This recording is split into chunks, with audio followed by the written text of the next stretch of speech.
அனைத்து இந்திய அண்ணா திராவிட முன்னேற்ற கழகத்தின் 3ஆம் அத்தியாயமாக திகழ்ந்து இந்த கழகத்தை கட்டி காத்துக் கொண்டிருக்கும் அண்ணன் எடப்பாடியார் அவர்கள் ஆணைக்கிழங்க இந்த சேலம் மாங்கனி மாவட்டத்தின் மன்னன் எங்கள் அண்ணன் மாவட்ட கழக செயலாளர் அண்ணன் இளங்கோவனார் அவர்களின் ஆணைக்கிழங்க இந்த நிகழ்ச்சியை சீரோடும் சிறப்போடும் செயல்படுத்திக் கொண்டிருக்கக்கூடிய அனைத்து முன்னோர்களுடைய நன்றிகளை தெரிவித்துக் கொண்டு எனது உரையை ஆரம்பிக்கின்றேன்.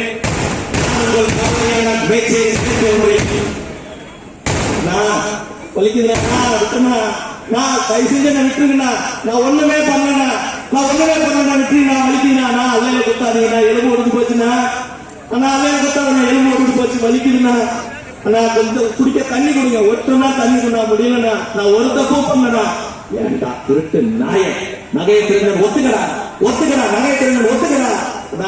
அந்த அம்மா யாருமே எனக்கு தெரியாதுண்ணா, கோயிலுக்கு வந்தாங்க, கோயிலுக்கு வந்து இந்த அம்மா முடியல, எங்க அம்மாவுக்கு முடியல, தள்ளு வண்டியில எடுத்துக்கிட்டு போன சொல்லி எனக்கு சொன்னாங்கண்ணா.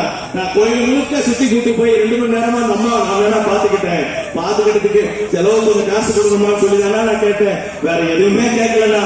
அந்த அம்மா என்ன நினைச்சதா தெரியல, என்னை யாராக்கையோ சொல்லி எவ்வளவு பெரிய அங்கேயே வச்சு நான் உயிரோட வரமாட்டேன்னு சொல்லிட்டு போனாங்கண்ணா. எதுக்கு என்ன தூக்கிட்டு வந்தாங்கன்னு தெரியல, நீங்க என்ன எதுக்கு அடிக்கிறீங்கன்னு தெரியல.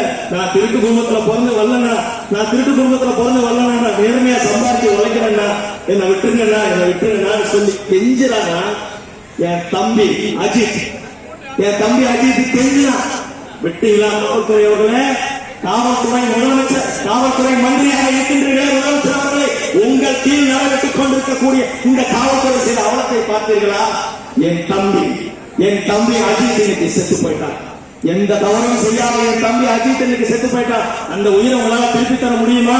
சாதாரண மக்கள், ஒரு பின்புறம் இல்ல, ஒரு பண வசதி கிடையாது, ஏழை மக்கள், ஏழை வீட்டு பிள்ளைகள் என்றால் ஒரு சட்டம், அரசு அதிகாரமும் பண பலமும் இருக்கின்ற தலைவர்களுக்கும்